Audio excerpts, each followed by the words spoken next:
नमस्कार मित्रों, आप सभी का मेरे चैनल में स्वागत है। और आज मैं इस वीडियो के द्वारा लग्न चार्ट अर्थात जो जन्म कुंडली है उसमें ग्रहों की क्या स्थिति होती है, इस पर हम चर्चा करते। हम जानते हैं कि जो लग्न चार्ट है जिसको हम जन्म कुंडली कहते हैं, इसमें 12 खाने होते हैं। इन 12 खानों को हम 12 घर बोलते हैं। इंग्लिश में इनको हम 12 हाउसेस कहते हैं।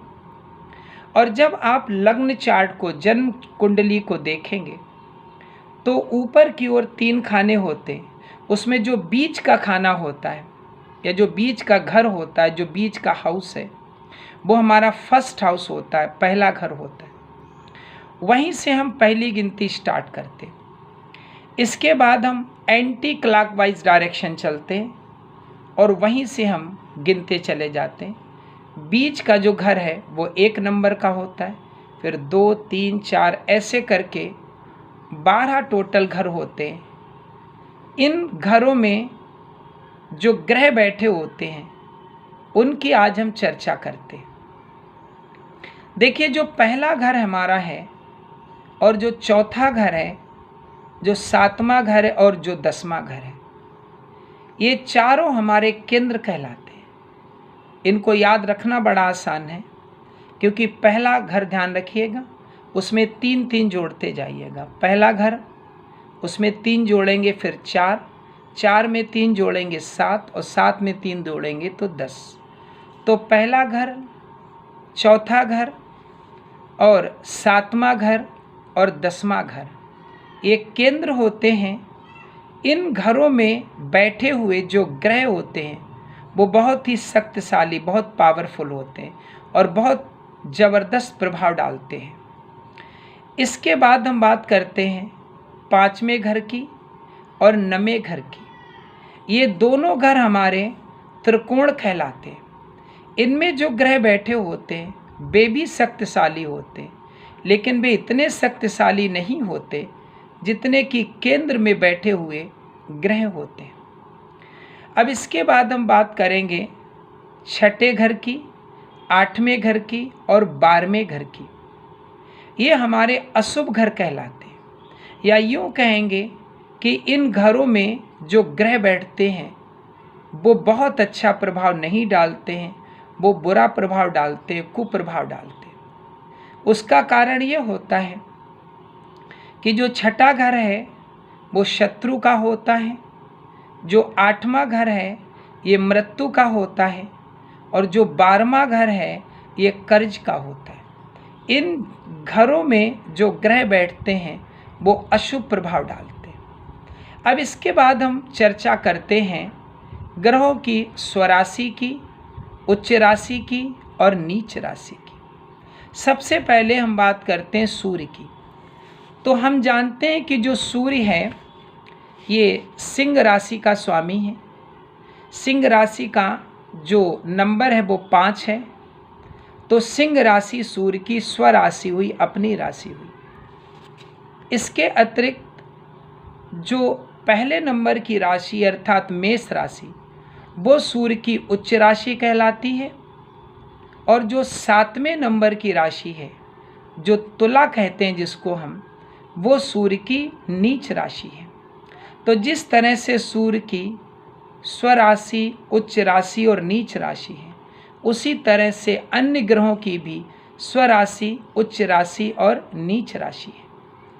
इन्हें हमें अच्छे ढंग से याद रखना है, क्योंकि अगर इन ग्रहों की स्वराशि, उच्च राशि, नीच राशि ये हमें पता नहीं होती हैं तो हम किसी भी व्यक्ति की कुंडली देखकर उसके बारे में सही प्रेडिक्शन, सही भविष्यवाणी नहीं कर सकते।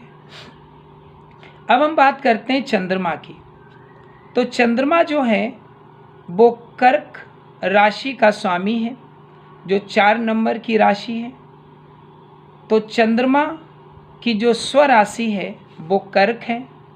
चंद्रमा की जो उच्च राशि है जो वो वृष है, 2 नंबर की। और चंद्रमा की जो नीच राशि है वो 8 नंबर की अर्थात वृश्चिक है। इसी तरह से हम मंगल की बात करें तो मंगल 2 राशियों का स्वामी है, एक मेष और दूसरी वृश्चिक। तो हम ये कह सकते हैं कि मंगल मेष राशि और वृश्चिक राशि ये दोनों ही मंगल की स्वराशि है। मेष 1 नंबर की है और वृश्चिक 8 नंबर पर आती है। ये मंगल की स्वराशि है।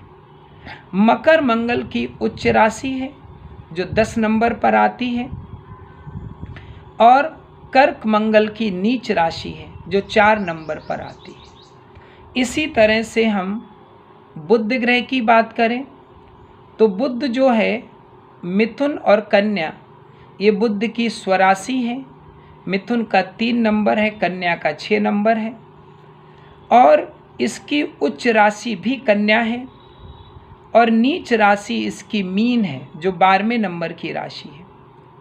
अब हम बृहस्पति की बात करें तो धनु और मीन ये बृहस्पति की स्वराशि है। धनु 9 नंबर पे है, मीन 12 नंबर पे है और बृहस्पति की उच्च राशि कर्क राशि है जो 4 नंबर की है और बृहस्पति की नीच राशि मकर है जो 10 नंबर पर आती है। इसी तरह से अगर हम शुक्र ग्रह की बात करें तो शुक्र ग्रह की वृष और तुला ये शुक्र ग्रह की स्वराशि हैं। वृष 2 नंबर की राशि है और तुला का नंबर 7 है। शुक्र की उच्च राशि मीन है जो 12 नंबर की है और शुक्र की नीच राशि कन्या है जो 6 नंबर पे आती है। अब हम शनि की बात करें तो शनि जो है ये मकर राशि और कुंभ राशि ये शनि की स्वराशि है। शनि की उच्च राशि जो है वो तुला है और शनि की जो नीच राशि है वो मेष राशि है, यानी 1 नंबर की है।